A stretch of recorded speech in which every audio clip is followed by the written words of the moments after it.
Biri varmış, biri yoxmuş. Bir padşah varmış. Bu padşahın da bağında bir alma ağacı varmış.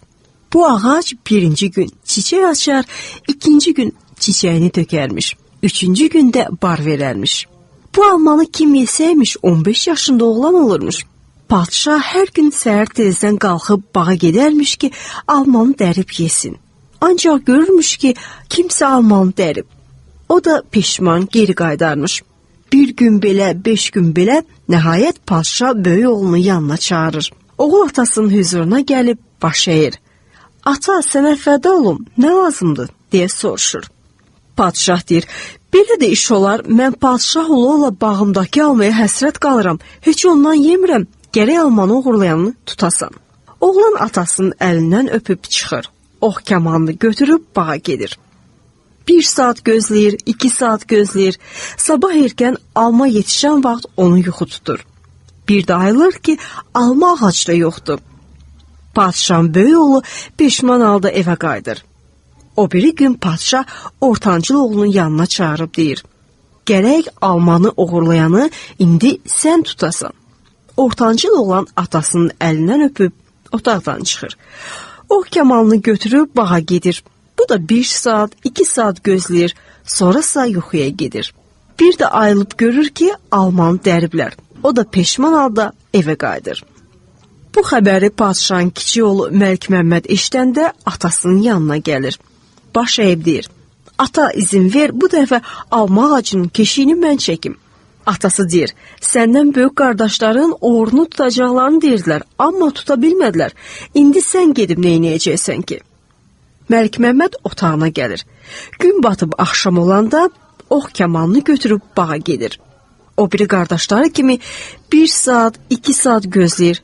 Görür ki, yuxusu gəlir, xəncərini çıxarıb barmağının başını kəsir. Yerinə duz tökür. Gecə sabaha qədər barmağının ağrısından yata bilmir. Sabah yaxın görür ki, bir gürültü qopdu ki, gəl görəsən. Durub ağacın arxasında gizlənir. Görür ki, bir div gəlir ki, adam baxanda bağrı yarılır. Elə bilirsən, bir dağ gəlir. Məlik Məmməd barmağını dişləyib deyir, aha, almanı aparan buymuş.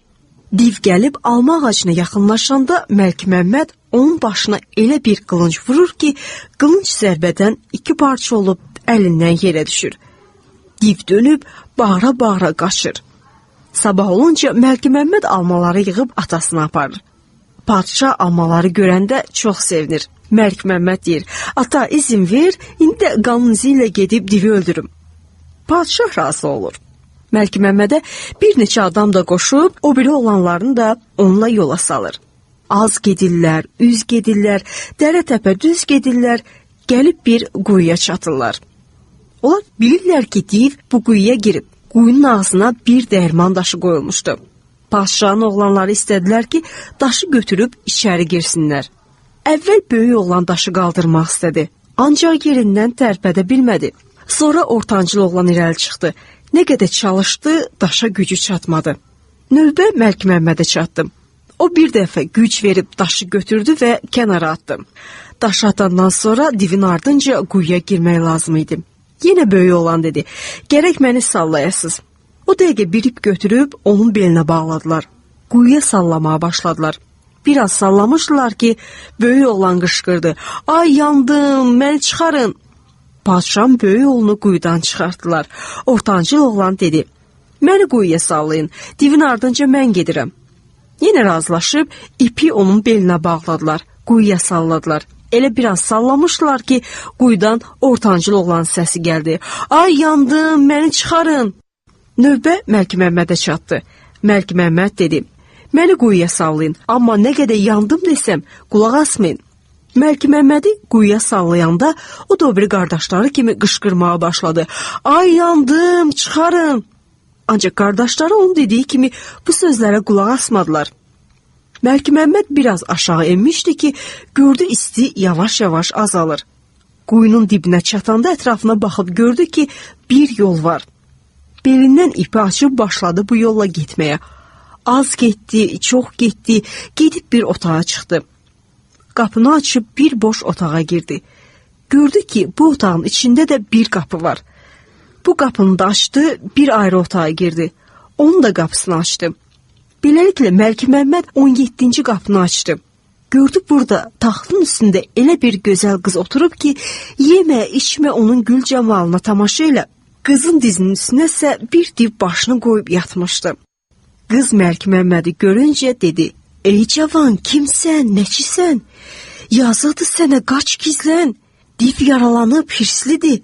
Ayılsa səni bir dəqiqə də sağ qoymayıb yeyəcək." Məlikməmməd dedi: "Mən bu divi öldürmək üçün gəlmişəm." Xəncərini çıxarıb divin ayağını dəlməyə başladı. Div gözlərini açıb qıza dedi: "Qoyma ayağımı milçək yedi." Məlikməmməd biraz sonra yenə başladı divin ayağını dəlməyə. Div gözlərini açıb bağırdı: "Qoyma ayağımı milçək yedi." Üçüncü dəfə Məlikməmməd divin ayağını dələndə div yerindən qalxıb qıza bir şapalaq vurdu, dedi: "Sənə demirəm ki, ayağımı milçək yedi."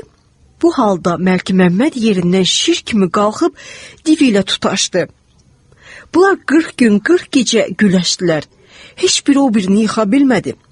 Axırda hər ikisi gücdən düşdü.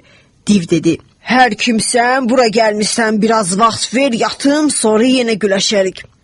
Məlikməmməd razı oldu. Div başını yenə qızın dizi üstə qoyub yatdı. Durandan sonra yenə güləşməyə başladılar. Bu dəfə 7 gün 7 gecə güləşdilər. Axırda qız Məlikməmmədə dedi: "Ey cavan, o taxtçada bir şüşə var. Bu divin canı o şüşədədir. Onu qırmasan gücün divə çatmayacaq." Məlikməmməd taxtçadakı şüşəni yerə çırpdı. Şüşənin içindən bir quş çıxıb uçmaq istəyəndə Məlikməmməd onu tutdu. Div yerindən qalxıb yalvarmağa başladı. "O quşa dəymə, dünyada nə istəyirsən sənə verim. O quşu öldürmə, o mənim canımdır." Məlikməmməd qəbul etməyib dedi: "Mən də elə bunu axtarırdım." Sonra quşun başını üzüb yerə atdı. Div gürültü ilə taxtdan yerə düşüb öldü. Məlikməmməd divi öldürəndən sonra başını qızın dizi üstə qoyub doyunca yatdı. Az sonra durub o biri otağa keçdi. Məlikməmməd gördü burada əvvəlkindən gözəl bir qız oturub. Bunun da dizinin üstünə bir div başını qoyub yatıb. Qız Məlikməmmədi görəndə dedi: "Ey cavan, yazıqsan, dön qaç. İndicə div oyanar, səni parça-parça eləyər." Məlikməmməd dedi: "Qorxma ay qız, bunu öldürəcəyəm." Məlikməmməd qılıncını çəkib divin ayağını dəlməyə başladı. Div gözlərini açıb qıza dedi: "Qoyma ayağımı milçək yedi." Məlikməmməd yenə divin ayağını dələndə div yerindən qalxıb qıza bir şapalaq vurub dedi: "Sənə demirəm ayağımı milçək yedi." Məlikməmməd yenə qalxıb div ilə güləşməyə başladı. Bunlar 40 gün 40 gecə bir-birlərini yıxa bilmədilər. Axırda Məlikməmməd divi yuxuya verib taxtçadakı şüşəni sındırıb quşu tutdu. Başını üzən kimi bu div də gürültü ilə yıxılıb öldü. Məlikməmməd qızın dizi üstə başını qoyub biraz dincəldi. Sonra durub 3-cü otağa girdi. Burada da taxtın üstündə bir qız oturmuşdu ki, o biri qızların ikisindən də gözəl idi. Məlikməmməd bu qıza aşiq oldu. Qızın da Məlikməmmədə gözü düşdü. Qız yalvardı ki, "Ay cavan, yazıqsan, qaç gizlən, div gəlib səni yeyəcək." Məlikməmməd qulaq asmayıb biraz oturdu. Bir də gördü, göy güruldadı, ildırım çaxdı, dağ kimi bir div gəldi. Burada da yenə 40 gün 40 gecə güləşdilər. Bu divin də canı şüşədə idi. Məlikməmməd şüşəni götürüb tez yerə çırpdı. Quşun boğazını üzdü, bu div də öldü. Məlikməmməd başını qızın dizinin üstünə qoyub yatdı. Məlikməmməd yuxudan duran kimi qızları başına yığıb yüngül, qiymətli ağır şeyləri götürüb quyunun dibinə gəldi. Əvvəl böyük qızın belinə ipi bağladı. Qardaşları yuxarı çəkdilər. Ondan sonra ortancıl qızın. Növbə kiçik qıza çatanda qız Məlikməmmədə dedi: "Qoy əvvəl sənin belini ip bağlayım, yuxarı çəksinlər, sonra da mən çıxaram. Qorxuram ki, qardaşların görərlər ki, mən o birilərindən gözələm, paxıllıqdan səni quyuya salalar." Məlikməmməd razı olmadı. Qız dedi: "İndi ki razı olmursan, onda dediklərimə qulaq as. İpi kəsəcəklər, yenə quyunun dibinə düşəcəksən. O zaman döyüşə-döyüşə 2 qoç gələcək, biri ağ, biri qara. Ağ qoç qara qoçu qovacaq. Onda atıl min ağ qoçun belinə. Ağ qoçun belinə minəndə işıqlı dünyaya çıxacaqsan. Qara qoça minsən, qaranlıq dünyaya gedəcəksən." Məlikməmməd qızın sözünə qulaq asandan sonra onun belinə ipi bağladı. Qızı çəkdilər. Kiçik qız quyudan çıxanda qardaşların ağlı başından çıxdı dedilər. Məlikməmməd kiçik qardaş olduğu üçün gözəl qızı özünə götürəcək. Paxıllıqlarından yarı yolda Məlikməmmədin ipini kəsdilər. O gürültü ilə quyunun dibinə düşdü. Məlikməmməd quyuda kefsiz oturmuşdu. Bir də gördü qızın dediyi ağ qoçla qara qoç döyüşə-döyüşə gəlirlər. Məlikməmməd ağ qoçun belinə mindi. Amma qoç onu qara qoçun belinə tulladı. Qara qoç da Məlikməmmədi qaranlıq dünyaya apardı. Burada Məlikməmməd bir ağacın dibinə gəldi. Biraz oturmuşdu ki, gördü ağaca bir əjdaha qalxır. Əjdaha biraz yuxarı qalxmışdı ki, ağacın başında çoxlu quş balasının səsi gəldi. Heç demə bu ağacda zümrüd quşunun yuvası varmış. Bu zümrüd quşu yumurtadan bala çıxarıb böyüdürmüş. Balalar böyüyəndə əjdaha gəlib onları yeyirmiş. Zümrüd quşda bala özünə həsrət qalırmış. Bu dəfə də əjdaha ağaca qalxırdı ki, yenə zümrüdün balalarını yesin. Məlikməmməd bunu gördü. Tez qılıncını çəkib əjdahanı 2 parça etdi. Sonra ağacın dibində yatdı. Sizə kimdən deyim? Zümrüd quşundan. Zümrüd quşu balalarına dən gətirməyə getmişdi. Dönüb gələndə ağacın dibində gözünə bir qaraltı dəydi. Quş elə bildi ki, balalarını yeyən bu adamdır. Tez gedib dimdiyinə böyük bir daş aldı. İstədi Məlikməmmədin üstünə atsın. Balaları yuvadan səs salıb qoymadılar. Dedilər, əjdaha bizi yemək istirdi. Bu oğlan əjdahanı öldürüb canımızı qurtardı. Zümrüd quşu daşı kənara atıb aşağı indi. Qanadlarını Məlikməmmədin üstünə çəkdi. Məlikməmməd yuxudan ayılıb quşu gördü. Çox qorxdu. Quş dedi, hər kimsənsə qorxma, mən sənə pislik etmərəm. Mən neçə ildir ki, sənin öldürdüyün əjdahanın üzündən balalarına həsrətdim. İndi sən əjdahanı öldürüb mənim balalarımı ölümdən qurtarmışsan. Bu yaxşılıq üçün nə istəyirsən? Məlikməmməd başına gələn işlərin hamısını quşa danışdı. Heç nə istəmirəm, ancaq məni işıqlı dünyaya çıxar. Zümrüd dedi, onda gərək 40 parça ət, 40 tuluq da su alıb gətirəsən. Məlikməmməd bilmədi ki, 40 parça əti, 40 tuluq suyu hardan tapsın. Quş Məlikməmmədin narahat olduğunu görüb dedi, ey Məlikməmməd, 40 ağaclıqda bir padşahın ölkəsi var. Bir əjdaha suyun qarşısını kəsib. Nə qədər pəhləvanlar onun yanına getsələr də onu öldürə bilməyiblər. 7 ildir əjdaha suyun qarşısını kəsib. Hər gün bir qızı aparıb onun ağzına atırlar. Əjdaha qızı yeyəndə suyu biraz da olsa buraxır. İndi görürəm sən qüvvətli pəhləvansan. O əjdahanı yalnız sən öldürə bilərsən. Get o əjdahanı öldür. Padşahdan 40 parça ət, 40 tuluq su al. Elə ki dediklərimi elədin, bu tükümü oda tut. Mən yanına gəlib səni işıqlı dünyaya çıxararam. Bəli, Məlikməmməd quşdan tükü alıb yola düzəldi. Gəlib zümrüd quşunun dediyi padşahın ölkəsinə çıxdı. O bir qarının qapısına gəlib dedi, qarı nənə, Allah qonağı istəyərsən?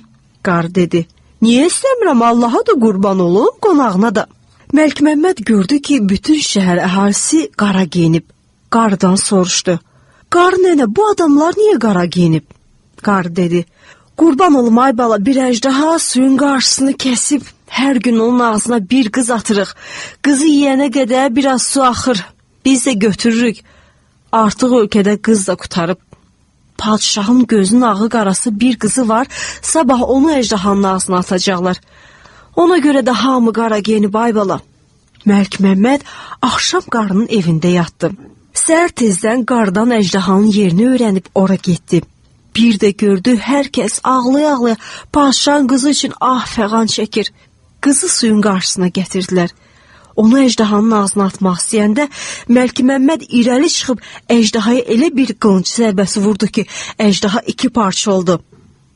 Məlikməmmədi padşahın hüzuruna apardılar. Padşah üzünü Məlikməmmədə tutub dedi, ey oğlan, o əjdaha mənim ən qüvvətli pəhləvanlarımın hamısını yeyib, sən bizim ölkəni bəladan qurtarmısan.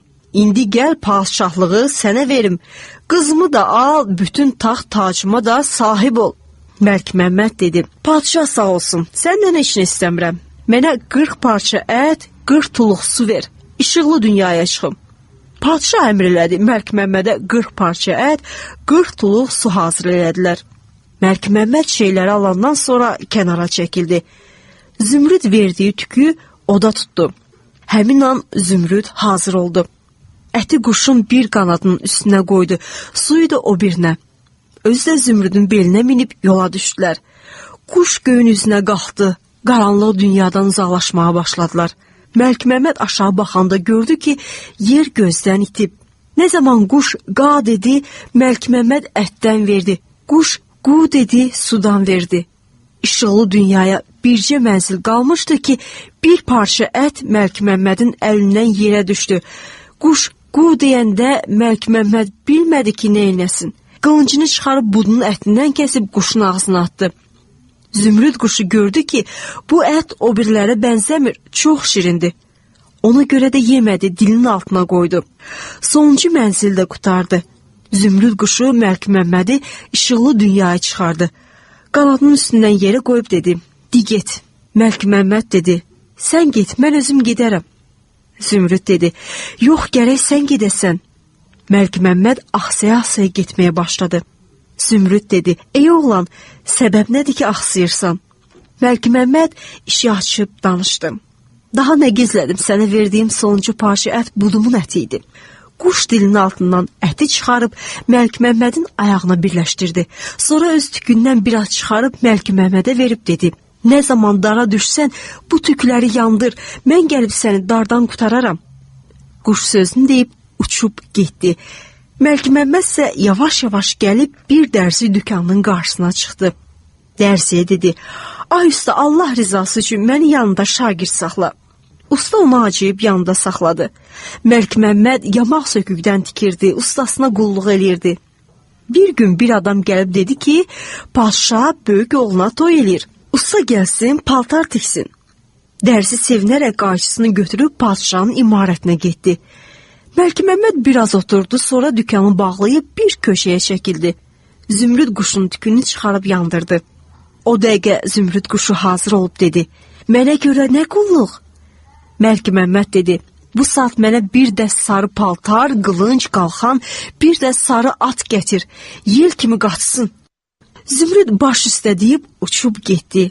Biraz keçmişdi ki, Məlikməmməd deyən şeyləri gətirib hazır elədi. Məlikməmməd paltarları geyindi, qılıncını belinə bağladı, qalxanı qoluna taxdı, atını padşahın evinin qarşısına sürdü. Şəhər xalqı, bütün adamlar seyrə yığılmışdı. Padşahın da böyük oğlu at çapırdı. Məlikməmməd atını meydana salıb bir o başa, bir bu başa çapdı. Sonra qılıncını çıxarıb padşahın böyük oğlunun başını vurdu. Xalq ordu bir-birinə qarışdı. Hər kəs Məlikməmmədin arxasınca tökülüb onu oxa bastı. Məlikməmməd atı çapıb yel kimi gözdən itdi. Yenə gəlib dükanı açıb oturdu. Birazdan dərzi başına döyə-döyə dükana gəldi. Məlikməmməd yalandan durub dərsinin o tərəfinə bu tərəfinə keçib dedi, "Ay usta, qurban olum, nə olub?" Usta dedi, "Nə olacaq? Padşahın evinin qarşısında at yarışında hardansa suya dönmüş bir sarı atlı gəldi.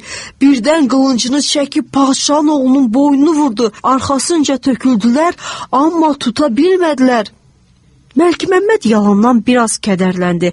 Sonra gedib öz yerində oturdu. Aradan bir müddət keçdi. Padşahın böyük oğlunun qırxı çıxdı. Bir gün yenə adam gəldi ki, padşah ortancı oğluna toy eləyir. Usta gəlsin, paltar tiksin. Dərzi yenə sevinə-sevinə qayçısını götürüb yola düşdü. Məlikməmməd də durub dükanı bağladı. Bir tərəfə çəkilib Zümrüdün tükünü yandırdı. O saat Zümrüd hazır olub dedi, "Mənə görə qulluğun?" Məlikməmməd dedi, "Bu saat mənə bir dəst qırmızı paltar, qılınc, qalxan, bir də qırmızı at gətir." Zümrüd baş üstə deyib bir dəqiqədə gedib atı, paltarı gətirdi. Məlikməmməd geyinib padşahın imarətinə tərəf getdi. Orada yenə ordu xalq düzülüb padşahın oğlunun at çapmasını seyr eləyirdi. Məlikməmməd atı meydana salıb bir o başa, bir bu başa çapdı. Sonra padşahın ortancı oğlunun başını qılıncla vurub yerə saldı. Ordu nə qədər onun ardınca at çapdısa tuta bilmədi. Nə qədər ox atdısa vura bilmədi. Xalq ordu yenidən qara geyinib yasa batdı. Məlikməmməd paltarını dəyişib dükana gəldi. Yenə dərzi başına döyə-döyə geri döndü. Məlikməmməd dedi, Ay usta, yenə sənə nə olub? Hara gedirsən başına gözünə döyə-döyə geri qayıdırsan. Usta dedi. Bu dəfə də qırmızı paltarda bir atlı gəldi. Padşahın gözünün ağı qarası bir oğlu qalmışdı. Onun boynu vurub qaçdı. Ardınca nə qədər geçsələr də onu tuta bilmədilər. Ox atdılar, vura bilmədilər.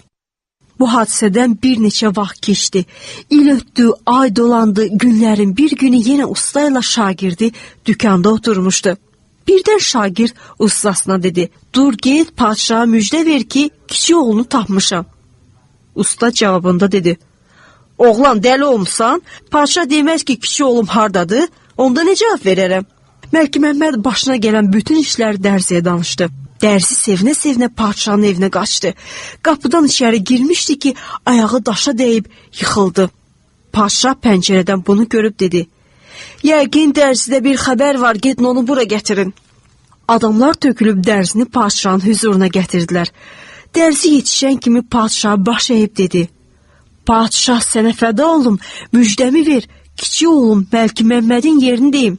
Padşah az qaldı özündən geçsin dedi. Məlikməmməd quyuda ölüb, heç ölü dirilər? Tez də görün bu nə işdir? Dərzi dedi. Müjdəmi verməsən deməyəcəm. Padşah söz verdi ki, ona özü ağırlığında qızıl verəcək. Dərzi Məlikməmmədin başına gələn bütün işləri padşaha danışdı. Padşah dedi, dərziyə xələt. Dərziyə o qədər xələt verdilər ki, çəkib apara bilmədi. Vəzir vəkil tökülüb Məlikməmmədin dalınca getdilər. Padşah oğlunun üzündən gözündən öpdülər. Sonra hamama apardılar, şahzadələrə layiq paltar geyindirib atasının hüzuruna gətirdilər. Padşah oğlunu duz kimi yaladı, bağrına bastı. Məlikməmməd başına gələn bütün işləri atasına danışdı. Dedi, ata, meydanda qardaşlarımı öldürən məndim. Quyuda nə qədər vaxt divlərlə vuruşub 3 qız gətirmişdim. Olan eşitimi ki, onlar ipi kəsib məni quyunun dibinə salsınlar, nişanlımı özlərinə götürsünlər. Padşah oğlunun alnından öpüb şükür elədi ki, o sağ salamatdır. Böyük qızı vəzirin oğlu ilə, ortancılı vəkilin oğlu ilə, kiçiyi də Məlikməmmədlə evləndirdi. 40 gün, 40 gecə toy elədilər.